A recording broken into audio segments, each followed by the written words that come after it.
Private voice instruction final exams. What you should know. Who's required to take a final exam? Students are responsible for preparing for the correct private instruction final exam requirements following the guidelines below. Final exams are required by the Performance Division at Berkeley, and everyone in the voice department takes a final exam in the first 4 semesters or the first 4 levels of PI voice lessons. You can see with this graph that for professional music and songwriting majors, in level 5 and 6, exams are optional. For music ed majors, exams are required in levels 5 and 6. And for performance majors, final exams are required every semester. Final exams are scheduled individually during finals week. Exam signups begin in week 8 of each semester and end at 3 p.m. the Thursday before finals week. Please watch your email for details on how to sign up. In the fall of 2024, the PI final exam requirements were updated. The goals of that update were to create a more universally positive learning experience for a diverse and vast group of students, to require a practical amount of material to cover in lessons and exams, to combine the best curricular ideas from private teachers, and to align with the mission of the college and the voice department. The new requirements every semester include 3 categories. The first one is the skill category. This counts for 20% of the final score. The skill requirement includes things like technical exercises, studies, and etudes, scales and/or arpeggios, and other things like improvisation or harmonizing exercises. In general, the skill requirement should last less than 3 minutes in the exam, and the instructor will note the learning outcomes or goals on what we call the purple slip, which is the form that private instructors fill out during the semester to let the exam adjudicators know what's going to be on the exam. The second requirement is a required piece. In the first 2 semesters, that includes a blues or a jazz song. In the 3rd semester, it's an early popular song. In the 4th semester, it's a spiritual, traditional folk, classical musical theater or art song. In the 5th semester, it's a musical theater song. And in the 6th semester, it's an original song, arrangement, and/or a self-accompanied piece. The required repertoire counts for 20% of the final score, just like the skill.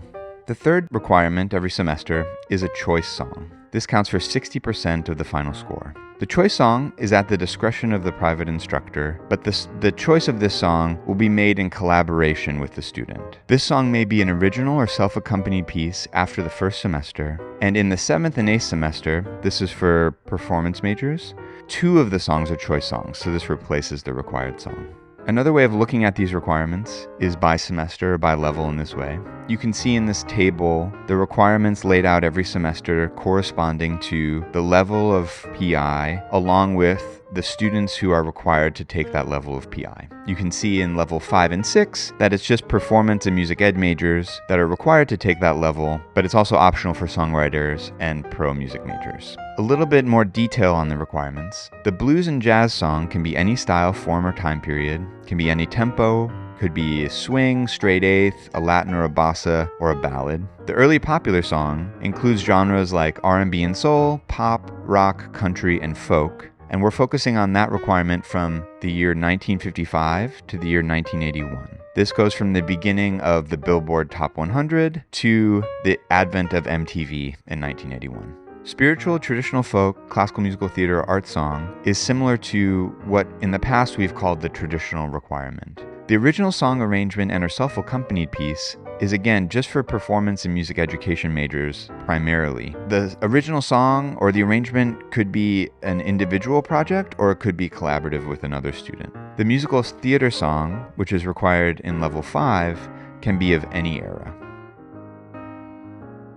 There's additional helpful information on the exam requirements in the Voice Principles Handbook, which includes things like the rationale for each repertoire requirement, guidelines for selecting repertoire, lists of recommended repertoire available as PDFs. There are also possible learning outcomes, which give a guide for what we hope students will learn by studying this music. Some general policies for final exams. Memorization. All selections must be performed from memory, including the skill requirement. Exceptions to this can be decided by the private instructor and should be noted clearly on the purple slip. Printed music and PDF links. Students are not required to provide a copy of their music to adjudicators. Note, though, that if students' music is unusual or relatively unknown work, the student is requested to provide music as a professional courtesy. The purple slip includes an option for teachers to upload a PDF link of the student's music. Microphone use. All students should sing on microphones for songs or genres that would typically be sung on microphone, at the discretion of the instructor. Skills, traditional repertoire, and musical theater songs should be performed unamplified or off mic. Original songs and self-accompanying. There's no change in this policy from previous policies. Teachers have full discretion to approve or not approve students' original songs and self-accompanying for final exams. Students may perform original songs and self-accompany on their choice song as part of their final exam after their first semester of private lessons. Repeated material. Songs may not be repeated in subsequent levels of private lesson exams, with the exception of previously performed PI final exams that have received a failing score. The skills requirement. On this slide, you can find a list of suggested material to use for the skills requirement. Again, this includes things like technical exercises, etudes or studies, a portion or cut of a larger piece or song, things that might be considered musicianship skills, like improvisation or transcription, and pretty much any scale you can think of. There is also a list of suggested learning goals to accompany the skill requirement. These include things like agility, diction, intonation, range, registration, or tone clarity. A list of these learning goals can be found as a drop-down menu in the purple slip, as well as on the principal's handbook, along with additional potential learning goals.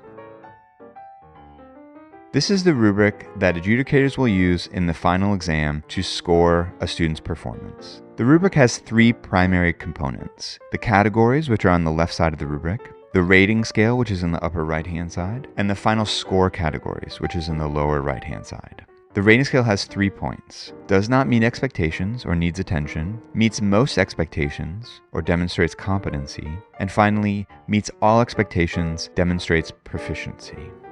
Another way of looking at this rating scale is that something needs attention if it's meeting less than half of the expectations, where something can be seen as meeting most expectations, or competent if it's 50% or more of meeting expectations, and if it meets all of the expectations, it's thought of as being proficient. Starting in fall 2024, final exams in the voice department are pass-fail. If a student receives a composite score of 3 or lower, that is a failing exam. But if they score a composite score of 4 or higher, it is a pass. A score of 4 to 8 is a pass, a score of 9 to 11 is a high pass, and a score of 12 to 14 is considered honors. The final score is rounded to the nearest whole number. It's important to note that the final score is an average of the 3 songs, which are weighed 20% for the skill, 20% for the required song, and 60% for the choice song. And it is also averaged between the 2 faculty who are adjudicating their final exam. For each of the 7 categories on the rubric, there are 3 sections. There's the title for the category, there are bullet points that summarize the material covered in the category, and there is the expectations word bank. The 7 categories in the rubric are preparation, which includes memorization, punctuality, materials, and self-accompaniment. The expectation for preparation is that students are on time, memorized, prepared to perform the exam repertoire. Materials, including accompaniment tracks, are clearly presented and well prepared. Accompaniment, including self-accompaniment where applicable, enhances the performance. The second category is sound production. This includes phonation, resonance, breath management, or respiration. And the expectation is that production of sound or phonation, shaping and placement of vowels or resonance, and management of breath, respiration, is efficient and adapts to the expressive needs of the song. The third category is facility. This includes registration, agility, and the articulators are free of tension.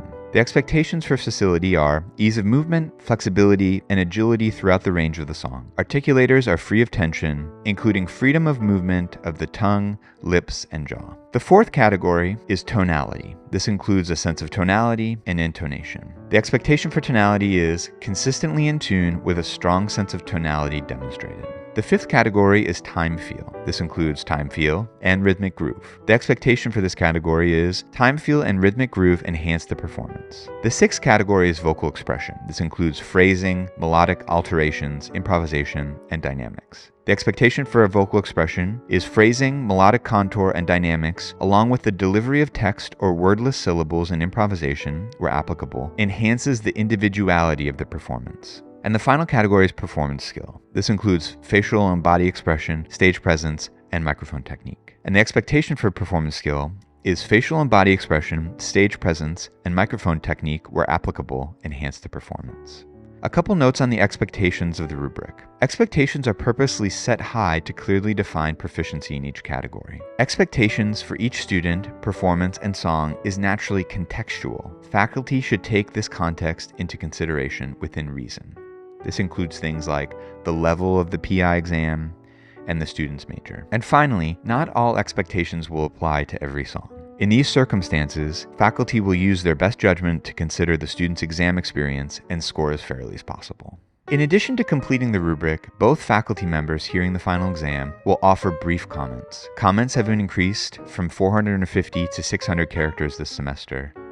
PI final grades will be determined by averaging the teacher's evaluation grade and the final exam score. Therefore, students must pass their final exam in order to pass private instruction. In the rare instance of a failing exam score, a discussion will be had between the private instructor and the chair of the voice department to determine next steps. The main place to go for information on PI final exams is the Voice Principal's Handbook. This includes all of this information and much more. This can be found on the Berkeley website /voice-department-handbook. There's also a quick guide available in Teaching Studios starting this week and this final exam video. That's private voice instruction final exams. For more information, again, please visit the Voice Principal's Handbook on the Voice Department's webpage. Thanks for watching.